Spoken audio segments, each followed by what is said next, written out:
انا انزلنا التوراۃ، ہم نے ہی نازل فرمائی تھی تورات، فیہا ہدی و نور، اس میں ہدایت بھی تھی نور بھی تھا، یحکم بہا النبیون، اس کی بدولت یا اس کے ذریعے سے فیصلہ کرتے تھے انبیاء کرام، الذین اسلموا، ظاہر بات ہے وہ تمام جو انبیاء کرام تھے وہ خود بھی اللہ کے فرما بردار تھے،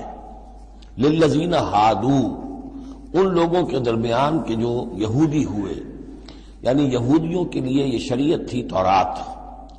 اور انبیاء کرام جیسا کہ میں نے حدیث آپ کو سنائی ہے، کانت بنی اسرائیل تسوسہم الانبیاء،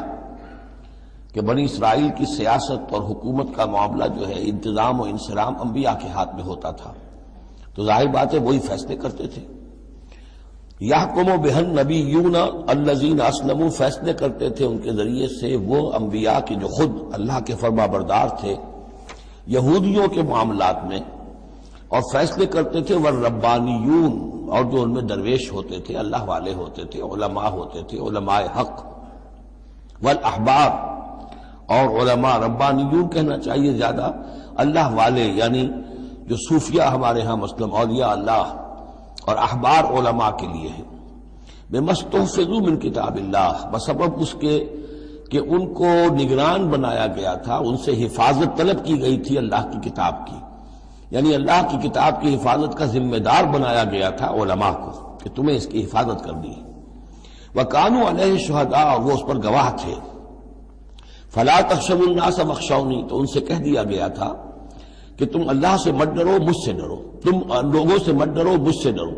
وَلَا تَشْتَرُوا بِآيَاتِي ثَمَنًا قَلِيلًا، اور میری آیات کو حقیر سی قیمتوں پر فروخت نہ کرو، یعنی تورات ہے، اس کا قانون ہے، اس کے مطابق فیصلے کرو، لوگوں کو پسند ہو یا ناپسند ہو، اس سے بالکل تمہارا کوئی سروکار نہیں ہونا چاہیے، تمہیں تو دیکھنا چاہیے کہ حق کیا ہے۔ اب آ رہی ہے وہ کانٹے والی بات، وَمَن لَّمْ يَحْكُم بِمَا أَنزَلَ اللَّهُ فَأُولَٰئِكَ هُمُ الْكَافِرُونَ، اور جو اللہ کی اتاری ہوئی شریعت اور قواعد و ضوابط کے مطابق فیصلے نہیں کرتے وہی تو کافر ہیں۔ بتوں سے تجھ کو امید ہے، خدا سے نہ امیدی، مجھے بتا تو صحیح اور کافری کیا ہے۔